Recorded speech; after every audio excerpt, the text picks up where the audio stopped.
This is the story of every American aircraft that took to the skies during World War II. From nimble fighters clawing for air superiority, to massive bombers reshaping entire cities.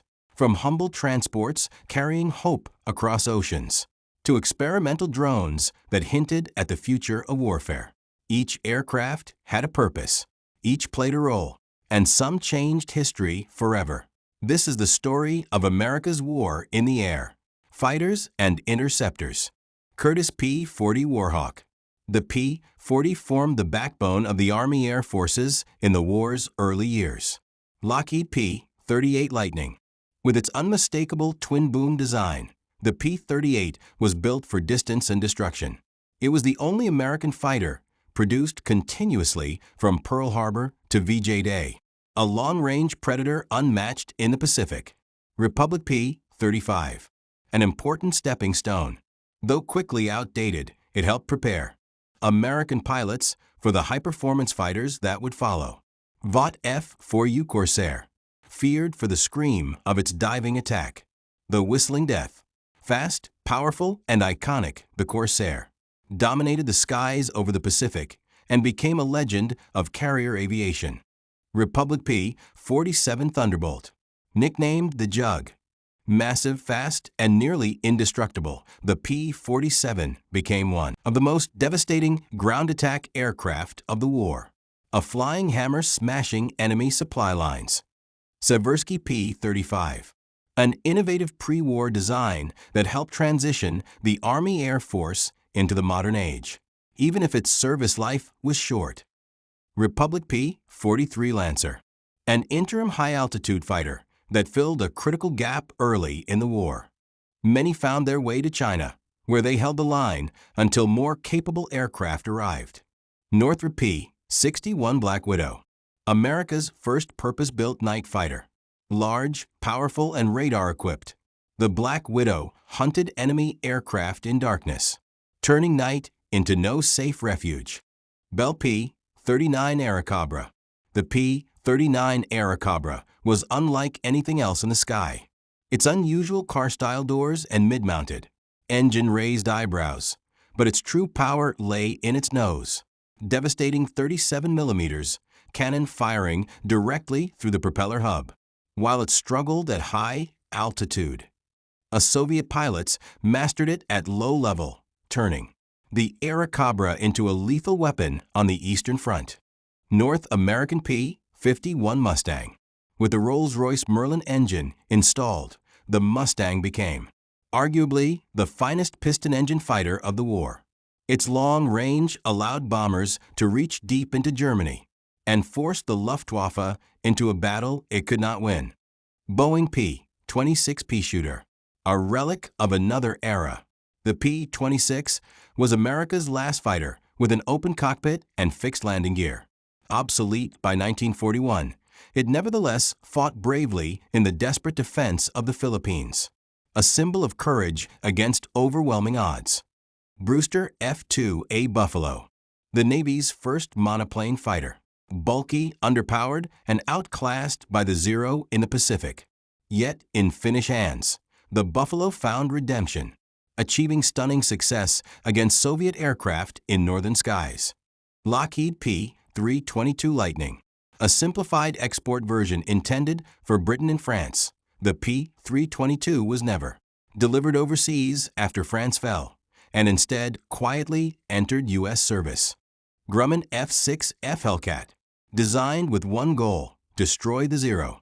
The Hellcat did exactly that, achieving an extraordinary 19-to-1 kill ratio and breaking Japanese naval air power for good.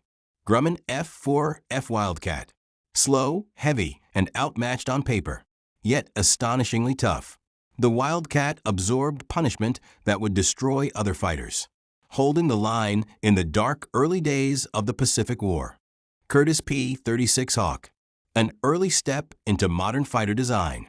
The P-36 performed admirably in French service during the Battle of France, but by America's entry into the war, it was already being pushed aside for newer machines. Bombers. Now we turn to the aircraft that brought war to the enemy's heart. Bombers. Vought SB-2U Vindicator, a transitional design that saw brief combat before, being replaced by more capable aircraft. Douglas TBD Devastator, obsolete and tragically vulnerable. Its crews paid a terrible price at Midway, but their sacrifice was not in vain. Boeing B-17 Flying Fortress, the symbol of daylight bombing, brutally durable and heavily armed. The B-17 absorbed unbelievable damage and kept flying. Consolidated B-24 Liberator, produced in greater numbers than any other American aircraft. Its range and payload made it indispensable across every theater of the war. Boeing B-29 Superfortress, a technological marvel, pressurized cabins, remote gun turrets, unprecedented range, and the aircraft that delivered the atomic bombs, ending the war against Japan. Grumman TBF Avenger, rugged, reliable, and deadly. The Avenger became the backbone of American torpedo bombing for the rest of the war. Douglas B-18 BOLO, outdated almost immediately, the B-18 was quickly reassigned to patrol and transport duties, where it still served with quiet reliability. Douglas B-23 Dragon, an improved B-18 that saw little combat, but became a fast executive and transport aircraft within the United States. Martin B-26 Marauder, feared early on and nicknamed the Widowmaker. Once mastered, it became one of the most accurate and survivable medium bombers of the war. Douglas SBD Dauntless, the aircraft that won Midway. Its precision dive bombing shattered Japanese carrier power in a single day. Curtiss SB-2C Helldiver, powerful but problematic. Early models earned a fearsome reputation, but later versions proved capable and effective. Vultee Vengeance, a dedicated dive bomber used extensively by Allied forces in Southeast Asia. Northrop A-17, a pre-war design rendered obsolete almost overnight, relegated largely to training duties. North American A-36 Apache, the dive bomber cousin of the Mustang, used extensively for precision attacks in North Africa and Italy. Douglas A-26 Invader, arriving late but making an immediate impact.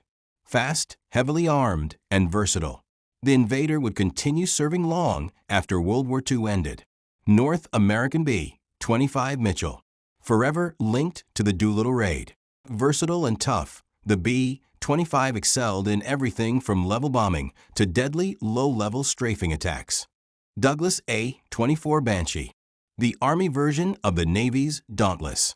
Used early in the Pacific, it suffered heavy losses, a harsh lesson in air combat evolution. Douglas A-20 Havoc, fast, agile, and lethal. The A-20 terrorized enemy positions as a night intruder and ground attack aircraft across multiple theaters. Patrol and flying boats. These aircraft didn't chase glory. They hunted in silence over endless oceans.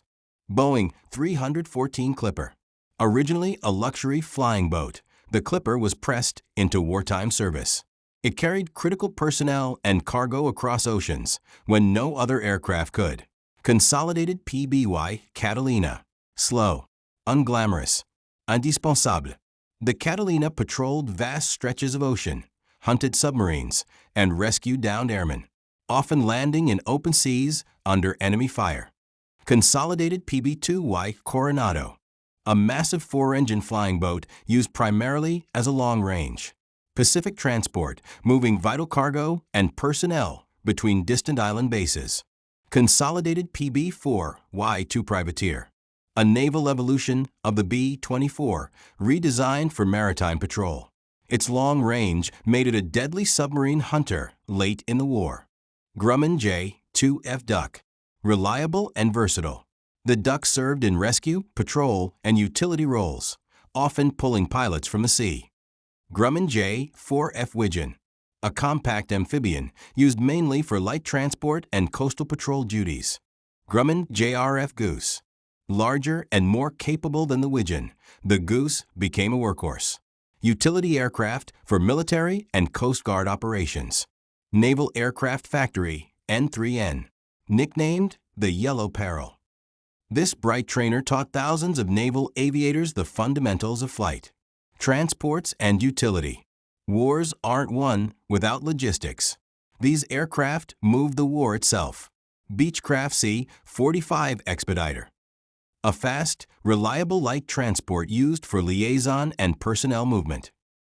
Bud RB-1 Conestoga, an unusual stainless steel transport featuring a clamshell cargo door for vehicles and heavy loads.